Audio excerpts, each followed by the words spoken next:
Hello students, आप सबका स्वागत है। आज हम कबीरदास जी की साखियाँ और शब्द का भावार्थ समझेंगे। कबीरदास जी की साखियाँ दोहा छंद में लिखी गई हैं। साखियों का अर्थ होता है आँखों देखी। यह संस्कृत के साक्षी शब्द से लिया गया है, जिसका अर्थ होता है साक्षात या आँखों देखा हुआ।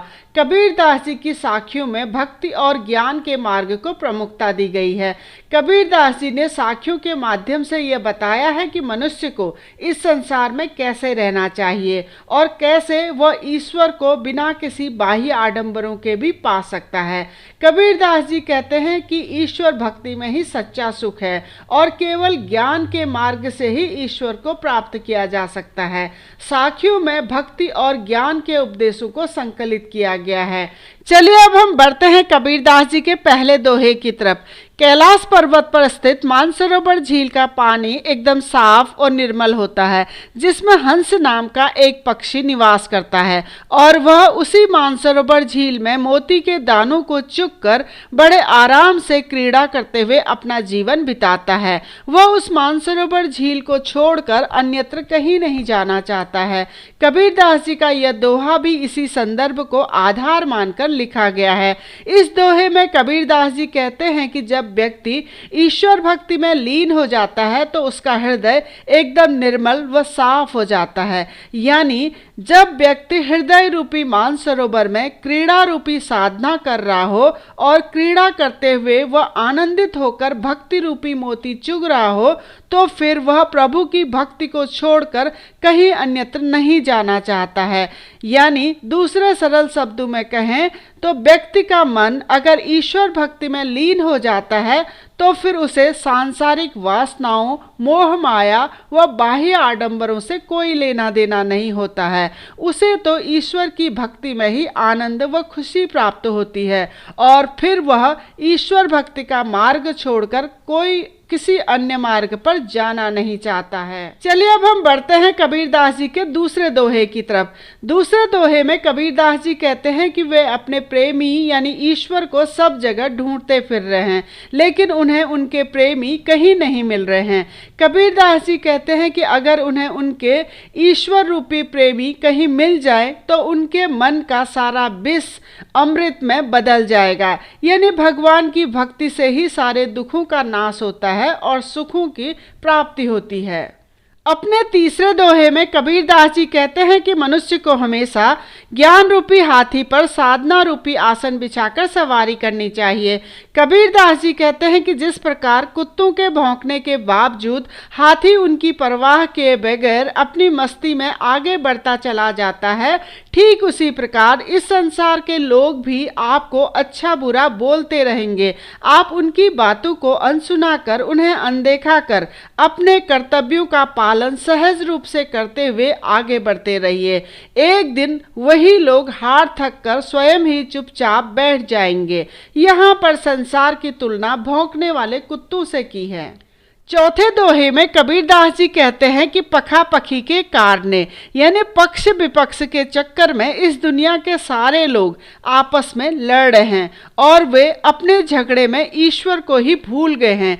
जो व्यक्ति बिना किसी भेदभाव के निष्पक्ष होकर ईश्वर की भक्ति में लीन रहता है, सही अर्थों में वही सच्चा भक्त और एक अच्छा इंसान होता है। अगले दोहे में हिंदू मुआ राम कही यानी कबीरदास जी कहते हैं कि हिंदू राम का नाम जपते हुए और मुसलमान खुदा का नाम जपते जपते सारा जीवन बिता देते हैं और दोनों ही न ईश्वर और न ही खुदा को अच्छे से जान पाते हैं। यानी अंत में उन्हें कुछ भी हासिल नहीं होता है। कबीरदास जी के अनुसार जो मनुष्य इन बातों से दूर रहता है, असल में वही जीवित है और उसका ही जीवन सार्थक है।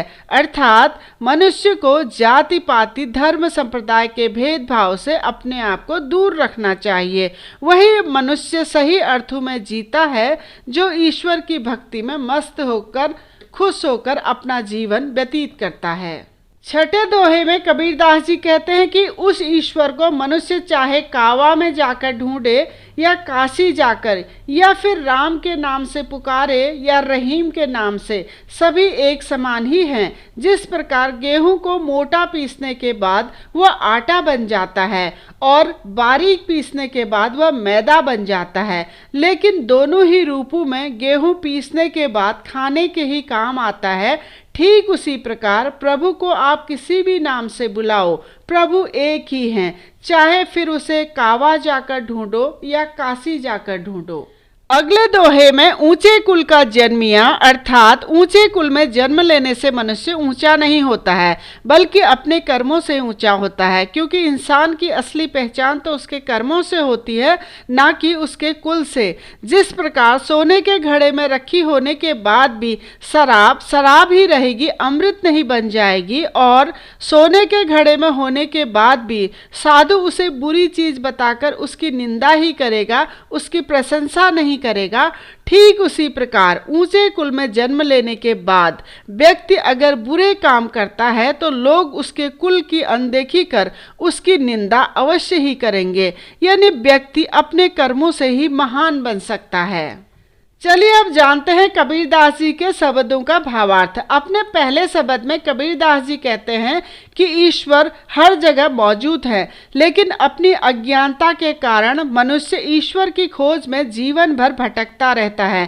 कभी वह मंदिर जाता है तो कभी मस्जिद पहुंच जाता है, कभी कावा में जाता है तो कभी कैलाश में ईश्वर को ढूंढता है, और कभी उस ईश्वर को पाने के लिए पूजा पाठ तंत्र मंत्र भी करता है, या फिर साधु का चोला पहनकर वैराग्य धारण कर लेता है, और इस प्रकार वह सारा जीवन ईश्वर की खोज में व्यर्थ ही गंवा देता है। लेकिन यह सब तो बाह्य आडंबर है, इनसे ईश्वर की प्राप्ति नहीं होती है।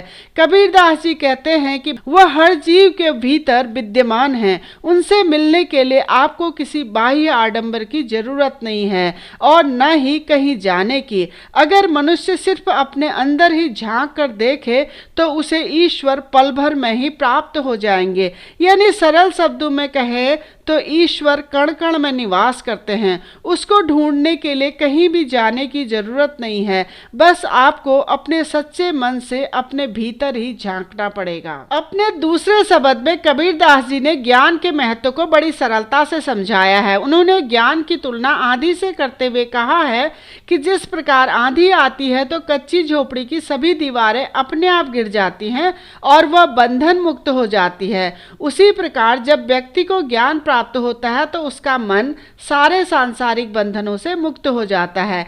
कबीरदास जी आगे कहते हैं कि झोपड़ी की दीवारों के गिरने के बाद जब छत को गिरने से रोकने वाला लकड़ी का टुकड़ा जो खंबे को जोड़ता है वह भी गिर जाता है तो छत स्वतः ही गिर जाती है, और छत के गिरते ही झोपड़ी के अंदर रखा हुआ सारा सामान नष्ट हो जाता है। ठीक उसी प्रकार ज्ञान की प्राप्ति होते ही मनुष्य सभी विकारों जैसे लोभ, मोह, लालच, जाति पाति, स्वार्थ आदि से मुक्त हो जाता है।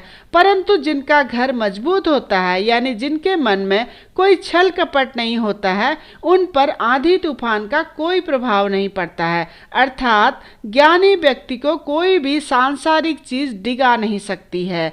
आंधी के बाद जब बरसात होती है तो वह सारी गंदगी को अपने साथ बहा ले जाती है और धरती को साफ सुथरा कर देती है। उसी प्रकार ज्ञान की प्राप्ति होने के बाद मनुष्य का मन एकदम निर्मल हो जाता है और फिर वह ईश्वर की भक्ति में लीन हो जाता है। तो बच्चों, ये था कबीरदास जी के साखियां और शब्द का भावार्थ। आप इसी भावार्थ को और विस्तार से पढ़ना चाहते हैं तो आप हमारी वेबसाइट keepinspiringme.in में विजिट कर सकते हैं। डिस्क्रिप्शन में मैंने इसका लिंक दे दिया है।